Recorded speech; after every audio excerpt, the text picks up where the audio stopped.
NCP এখনো এই জুলাই সনদে স্বাক্ষরও করে নাই, অথচ they become the biggest mouthpiece of গণভোট। বিএনপি সংস্কার চায় না। আরে বেটা, তুই তো স্বাক্ষরও করিস নাই এখনো, তুই স্বাক্ষর কেন করিস নাই? তোরা তো জবাব দে, এটা স্বাক্ষর না করবি তোরা, তারপর না বলবি যে ও স্বাক্ষর করছে কিন্তু ও আমার এগেনস্টে চলছে। This is mockery. জামাতের সাথে থাকতে থাকতে এনসিপির পোলাপানগুলো মুনাফিক হয়ে গেছে। এই যে চাপে পড়ে করেছে, চাপে পড়েও যে সব দিক থেকে যখন এটা বলা হচ্ছে যে তার প্রথমে তো ওনারা সরকার করছে, এই জন্য ওনারা বিরোধিতা করছে। সরকার কি পারে? আজকে যিনি বিএনপি নির্বাচন পরিচালনা কমিটির মুখপাত্র ও দলের চেয়ারম্যানের উপদেষ্টা মাহদি আমিন তিনি বলেছেন, মানে তিনি সন্দেহ করেছেন, মাহমুদ বলেন জামায়াত আমিরের এক্স অ্যাকাউন্টে নারীদের নিয়ে যে পোস্ট তা সত্য হলে এটা অত্যন্ত দুঃখজনক, মানে বিএনপির পক্ষ থেকে। কিন্তু সেক্ষেত্রে আপনি তো বিএনপির কেউ না, কিন্তু আপনি দৃঢ়তার সাথে বলছেন এটা একেবারে মিথ্যে কথা। বিষয়টা হ্যাঁ, কারণ আমি টেকনিক্যাল জায়গা থেকে দেখেছি এবং আমি কিন্তু এটা অমূলক অভিযোগ করিনি। আমি পরম্পরাগুলো বলেছি, তাদের নেতাদের নারী সম্পর্কে তারা কিভাবে দেখেন একাধিক এক্সাম্পল টেনে আমি দেখিয়েছি এবং বলেছি যে একটা টুইটারের মতো কিংবা এক্সের মতো একটা সোশ্যাল হ্যান্ডেল, ইভেন ফেসবুকের মতো, আপনার যদি এটা হ্যাক হয় আপনাকে প্রথমে পাসওয়ার্ড দিবে না, আপনাকে একটা ফিশ ইমেইল দিবে, এটা ক্লিক করার পর বলবে আপনি পাসওয়ার্ড পরিবর্তন করেন। আপনি যখন এটা রিকভার করতে পারবেন আপনাকে বলবে তোমাকে একটা পাসকোড পাঠিয়েছে তোমার মোবাইল নাম্বারে, সেটা দাও, তোমার ইমেইলে একটা ওটিটি পাঠিয়েছে সেটা দাও, দিয়ে তারা ক্রস চেক করবে। অথবা তোমার যে আইডি আছে সেই আইডিটা তুমি দেখাও, সাবমিট করো। ওনারা যে ব্যাখ্যা দিয়েছেন জামায়াতের আমিরের মিডিয়া সেল থেকে, দে ডিডন্ট শো এনিথিং। একটা ফিশ ইমেল দেখিয়েছে এক্সপায়ার্ড ডেটের এবং তারা বলছে, আপনি বলছেন এটা মিথ্যা। হ্যাঁ, আমি টেকনিক্যাল জিনিসটা জানি বলেই বলছি এটা মিথ্যা। আলমাম রাসেল, আপনি কি কোনো উত্তর দিবেন কিনা এই বিষয়ে? উনি এখনো বলছেন যে এটা মিথ্যা কথা জামাত আমির বলছেন। এরপর আমি একটা প্রশ্নতে যাব আপনার কাছে। জি, আমি শাহিদ ভাইয়ের কয়েকটা বিষয় নিয়ে আসি। শাহিদ ভাই বললেন যে জামাতের কয়েকটা প্রতিষ্ঠান চালানো ছাড়া দেশ চালানোর কোনো অভিজ্ঞতা নেই। আচ্ছা, আপনি আমাকে বলেন তো 1991 সালে বেগম জিয়ার কোন দেশ চালানোর অভিজ্ঞতা ছিল? একটা গৃহিণী ছিলেন। মানে এখন তো বর্তমানে তারেক সাহেব তো সব জায়গায় ওনার ওয়াইফকে নিয়ে যান। বেগম জিয়া ছিলেন না, কিন্তু বিএনপি দলের ছিল। কিন্তু আমি আসছি, বেগম জিয়া কি অভিজ্ঞতা ওনার ছিলেন? কোনো অভিজ্ঞতা ছিলেন না। দেশ চালিয়েছেন এবং সবচেয়ে সুন্দর করে বলা হয় দেশ চালিয়েছেন। তারেক রহমান সাহেব উনি তো এমপিও ছিলেন না, কিন্তু এখন যিনি এমপি ছিলেন না, পড়াশোনা করেছে মাত্র এসএসসি পাস করেছে, উনি তো দেশ চালানোর জন্য আমরা বলতে সবচেয়ে বেশি যোগ্য বলছি তো আমরা। তার মানে যে অভিজ্ঞতা থাকা লাগবে না, এটা দেশ চালানোর জন্য সবার প্রথম অভিজ্ঞতা থাকবে না। এটাই তো আমাদের চিন্তাটা খারাপ। অভিজ্ঞতা লাগবে, সব জায়গায় অভিজ্ঞতা লাগবে। অভিজ্ঞতা লাগতে হবে কেন? আপনি যখন একটা প্রতিষ্ঠান চালাবেন, আপনি অর্থ ব্যবস্থা চালাবেন, আপনি একটা ভিন্ন অর্থ ব্যবস্থা চালু করেছেন এই পর্যন্ত এই বাংলাদেশে, ভিন্ন অর্থ ব্যবস্থা, ইসলামিক অর্থ ব্যবস্থা কিভাবে এস্টাবলিশমেন্ট আপনি করেছেন এবং সবাই এটা থিওরি গ্রহণ করেছে।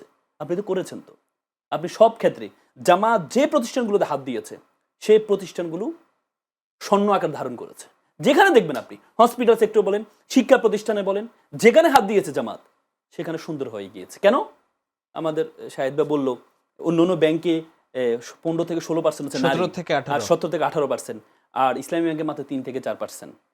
তাহলে দেখেন, জামাত কখনো কোটায় বিশ্বাসী না, যে নারীদেরকে কোটায় দিয়ে তাদেরকে মূল্যায়ন করে এটা কোটা বিশ্বাসী। কোটার বিরুদ্ধে কিন্তু বৈষম্যটা হয়েছে। আপনি যোগ্যতার বলে আপনি যোগ্যতা দিয়ে আসেন, যোগ্যতা দিয়ে সেভাবে সবসময় একটা ধারণা হতো। অন্য ব্যাংক কি করে জানেন? নারীদের ক্ষেত্রে নেওয়ার ক্ষেত্রে এই জিনিসটা দেখে যে নারীরা হলে ক্লায়েন্টদেরকে সবচেয়ে বেশি হ্যান্ডেল করতে পারবে, মানে সেবাটা বেশি দিতে পারবে, তাহলে ক্লায়েন্ট বেশি আসবে। এই চিন্তা থেকেই ওনারা নারীদেরকে কোটায় দিয়ে ওনাদেরকে নিয়ে আসে। আর জামাত মনে করেন না, শুধু নারীরা না, নারীদের পাশাপাশি পুরুষরাও মানুষকে ভালো ব্যবহার দিয়ে, ভালো সেবা দিয়ে পুরুষরাও এই সেবা দিতে পারে। সেই জন্য সফল হয়েছে, সবচেয়ে বেশি সফল হয়েছে ইসলামী ব্যাংক। সেখানে কোটাটা ছিল না, কোটাটা কখনো ছিল না।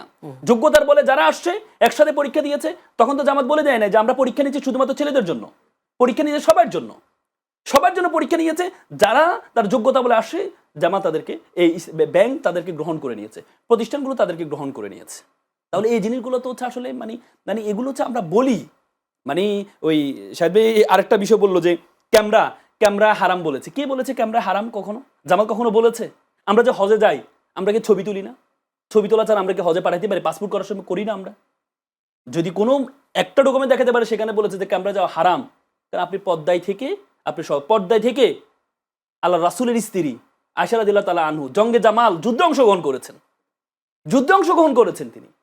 তার মানে পর্দা থেকে ইসলাম সবসময় এমফেসাইজ করে নারীরা পর্দায় থেকে তার যতটুকু আছে, যতটুকু ইসলাম তাকে বলেছে ততটুকু ঢেকে নারীরা যে কোনো জায়গায়, যদি যুদ্ধ সর্বোচ্চ, যেখানে যুদ্ধ আমরা চিন্তাই করতে পারি না, আজকে নারীবাদী দেশ আমরা বলি, কোন নারীবাদী দেশে আপনি দেখেন হিলারি ক্লিন্টনের মতো এত বিখ্যাত মানুষ, বিখ্যাত হওয়ার পর শুধু নারী হওয়ার কারণে রাষ্ট্রপতি হইতে পারে, এই আমেরিকা প্রেসিডেন্ট হইতে পারে নাই, তো তা অথচ তাদেরকে বলি আমরা সবচেয়ে বেশি নারীবাদী। এখনো পর্যন্ত সেনাপ্রধান বানিয়েছে তারা নারী। তার মানে নারীদেরকে আমরা সম্মান করি, কিন্তু প্রত্যেকটা জায়গায় একটা মাছ এই কি বলে পানিতে থাকে। আপনি যদি শীতকালে বলেন যে মাছ তোমার তো কষ্ট হচ্ছে, তোমাকে একটু রোদের মধ্যে নিয়ে আসলে মাছকে আপনি উপকার করবেন না, বরং তার ক্ষতি করবেন। প্রত্যেকটা মানুষের আলাদা একটা কাজ আছে, প্রত্যেকটা কাজে সেটা বিশ্বাসী। কখনো ঘরে রাখা এটা ইসলাম কখনো ইসলাম কখনো বলেনি, বরং ইসলাম বলেছে আপনি পর্দা থেকে আপনি সব কাজ করতে পারবেন। জি, আমি একটু একটা প্রশ্নে আসি। বিএনপি চেয়ারম্যান তারেক রহমান সেদিন ঘোষণা দিলেন গণভোটে হাইয়ের পক্ষে কথা বলবার জন্য, ভোট দেওয়ার জন্য তিনি যত লোক ছিলেন তাদেরকে তিনি বলেছেন। কিন্তু কেউ মনে করছেন যে আসলে বিএনপি গণভোটের পক্ষে না, হাইয়ের পক্ষে না। আপনি কি বলবেন আসলে? যদি আমি আমার কাছে তথ্য আছে, তারপর যদি আপনার কাছ থেকে শুনতে চাই, দেখেন বিষয়টা কি আছে, কতটুকু সত্য? এখন আমি প্রথম কথা হচ্ছে বিএনপিকে ধন্যবাদ জানাই, তারেক রহমান সাহেবকে। ওই দিনও আমি টকশোতে বলেছিলাম যে শাহিদ ভাইয়ের সাথে টকশোতে ছিল, সেখানে আমি বলেছিলাম তারেক রহমান সাহেব হায়ের ক্যাম্পেইন করার জন্য। তখন পর্যন্ত উনি করেননি, কিন্তু এরপরে যে করেছে এই জন্য আমি আনুষ্ঠানিকভাবে টকশো থেকে ওনাকে ধন্যবাদ জানাচ্ছি যে উনি হাঁ ভোটের ক্যাম্পেইনের জন্য ঘোষণা দিয়েছেন। অন্তরে কি আছে আমরা জানি না, কিন্তু ঘোষণা দিয়েছেন। কিন্তু বাস্তবতা কি জানেন? বাস্তবতা হচ্ছে এতদিন পর্যন্ত হায়ের ক্যাম্পেইন সব কিছু করেছে, হায়ের ক্যাম্পেইন কেন করেনি? কেন চাপে পড়ে আমাকে হায়ার ক্যাম্পেইন করতে হয়েছে? কারণ আমি বারবার বলি, হাঁ ক্যাম্পেইন করলে পরিবারতন্ত্র বাংলাদেশে থাকবে না। কারণ সংস্কারের মধ্যে আছে যিনি দলীয় প্রধান থাকবে তিনি রাষ্ট্রপ্রধান হতে পারবেন না। তো সুতরাং যদি হাঁ যদি জয়লাভ করে তাহলে যে পরিবারতন্ত্র, তারেক রহমান সাহেব যদি দলীয় প্রধান থাকেন তাহলে উনি প্রধানমন্ত্রী হতে পারবেন না, আর যদি প্রধানমন্ত্রী থাকেন তাহলে উনি দলের প্রধান থাকতে পারবেন না। এই যে চাপে পড়েও করেছে, চাপে পড়েও যে সব দিক থেকে যখন এটা বলা হচ্ছে যে তার প্রথমে তো ওনারা সরকার করছে, এই জন্য ওনারা বিরোধিতা করছে। সরকার কি পারে? একটা সরকার কিভাবে হায়ার ক্যাম্পেইন করে তার মানে কি? আপনি যখন প্রতিবাদ করছে তার মানে কি? আপনি সরকার পারে না? বাংলাদেশে কি সরকার করে নাই? পৃথিবীতে কত আপনি যখন জিয়াউর রহমান সাহেব গণভোট যখন করেছে, গণভোটের পক্ষে উনি ক্যাম্পেইন করেন নাই? আপনার এই লন্ডনের যে ব্রেক্সিটে সেখানে কি ক্যামরুন যে প্রধানমন্ত্রী ছিল সে কি তার পক্ষে কি সে ক্যাম্পেইন করে নাই সরকারি টাকা খরচ করে নাই? আমরা তো অনেক কিছু আছে যেটা আমরা অনেকে মেনে নিই না, তারপরে সরকার ক্যাম্পেইন করে। যেমন সিগারেট অনেকে আমরা খাই না, কিন্তু অনেকে সিগারেট খায়, কিন্তু আপনি যখন সিগারেটের এগেইনস্টে ক্যাম্পেইন করেন তাহলে যেই খায় তার বিরুদ্ধে করলেন আপনি। তো আপনি যদি বলেন না আমি সিগারেট খাই, আমার টাকা দিয়ে, সরকারি টাকা দিয়ে তুমি ক্যাম্পেইন করতে পারবে না।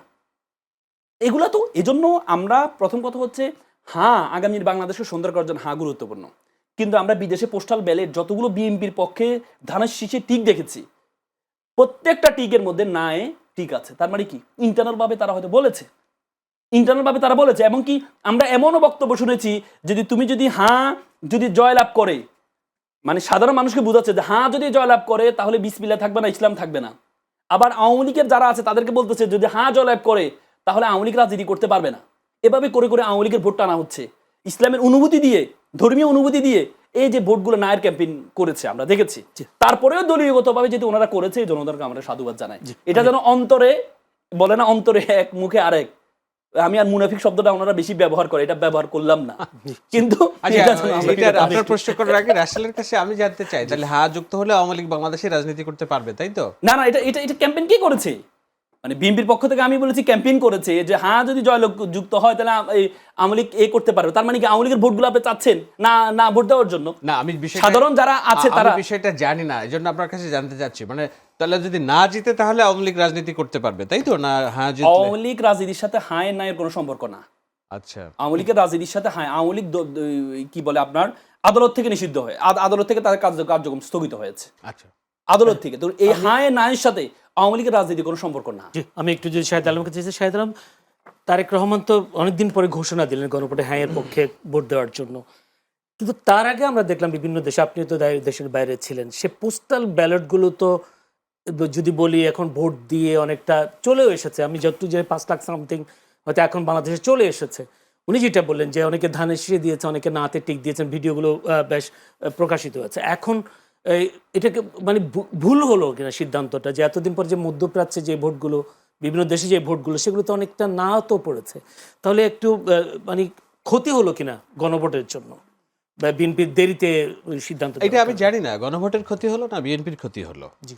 আর গণভোটের ক্ষতি হলো গণভোটে না, গণভোট তো হ্যাঁ সবাই চায় না, সবাই আপনি বলতে পারেন না সবাই চায়। না, তারেক রহমান যেহেতু চেয়েছে আপনি সবাই জানেন আমি চাই কিনা? না, আপনি না, যেহেতু দুইটা সাহেব বড় একটু দল, বলেন আপনি চান কিনা? দুইটা বড় দল, দুইটা এটা বড় মিডিয়াতে দল বলেন যেহেতু আপনি। চায়, সরকার লোক- যেহেতু চায়। পৃথিবীতে এই বাংলাদেশে এই প্রথম কোনো গণভোট 20% না দিয়ে নির্বাচনে যাচ্ছে। হুম।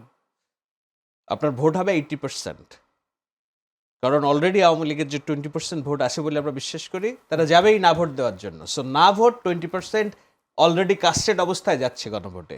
এখন বাদবাকি 80% ভোটের মাধ্যমে ডিসাইড হবে যে এখানে হ্যাঁ ভোট জিতবে না ভোট জিতবে। এই 80%-এর মধ্যে বিএনপির আছে 35%, জামাতের আছে 20%, এনসিপির আছে 7%, সব মিলে আমি বলছি। আর সুইং অর্থাৎ সিদ্ধান্তহীনতায় আমার মতো আছে আরও অন্তত 25%। তো সব মিলিয়ে 20% না ভোট অলরেডি কাস্ট হয়ে গেছে, আপনাকে মেনে নিতে হবে। বাকি 80%-এর মধ্যে জিনিস হবে। সো যেই ভোট অলরেডি 20% কাস্ট হয়ে যায় না, সেইটার জয়ী হয়ে আসার সম্ভাবনা খুব ক্ষীণ থাকে। এটা হলো আমার হিসাব বলে। জি।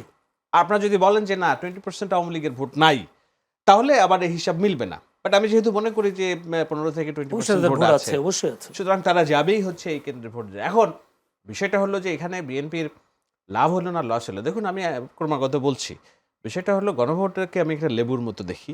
লেবুটাকে যদি আপনি কসলান বেশি, তিতা হয়ে যাবে। বাংলাদেশের জনগণের 95% মানুষ তারা বুঝে না সংস্কার কি। তাদের কোনো মাথা ব্যথাই নেই যে আমার উচ্চকক্ষ হবে না নিম্নকক্ষ হবে। তাদের মাথা ব্যথা তিনটা জায়গায়। একটা হলো 5 বছর পর পর নির্বাচনটা হবে কিনা, আমি যে ভোট না দিলেও আমার ভোটটা দিয়ে যাওয়া হয়ে যাবে কিনা, আমার রাতের বেলা ভোট নিয়ে আমি তোমাকে, তুমি যেন 5 বছর পর পরে আমার দুয়ারে আসো, আমার কাছে তুমি বাধা থাকো, এটা আমি চাই। এটাই আমার কাছে গণতন্ত্র। ওইটা তো গণভোটে তো আছে, হ্যাঁ হ্যাঁ এর পক্ষে। আমি সেটাই বলছি। জি। আমি তিনটা বিষয়, একটা হলো 5 বছর পর পর যেন নির্বাচন হয়, দ্বিতীয় নাম্বার হলো আমার পুলিশ যেন সরকারি পোশাক গায়ে দিয়ে দলীয় কর্মীর মতো আচরণ না করে, আমার উপর নিপীড়ন না করে, আর তৃতীয় খোদার পরে যে বিচার আছে নিচে মাটিতে, আদালতে যেন আমি ন্যায় বিচার পাই, জি। বিচারক যেন ক্যাঙ্গারু আদালত না হয়। এই তিনটা বিষয় যদি নিশ্চিত হয় জনগণ খুশি। আর এই যে ডাল চাল কম, পণ্য কম রাখো, আমার ছেলেটা যে পড়াশোনা করতেছে ওরা একটা চাকরির ব্যবস্থা করো, এবং আমি যেন শান্তিতে থাকতে পারি, আমার মেয়েটা বাইরে যাচ্ছে কেউ যেন আক্রমণ না করে, আইন শৃঙ্খলা পরিস্থিতি। সো এর কোনটা বিএনপি দল হিসেবে এটার বাইরে অবস্থান নিয়েছে? তারা কি 5 বছর পর পর নির্বাচন তত্ত্বাবধায়ক সরকার ব্যবস্থার বাইরে অবস্থান নিয়েছে? তার প্রশ্ন এসো, যদি গণভোটে হ্যাঁ থাকে। এক্স্যাক্টলি। জি। তারা কি বিচার অঙ্গন সংস্কারের বাইরে রেখেছে?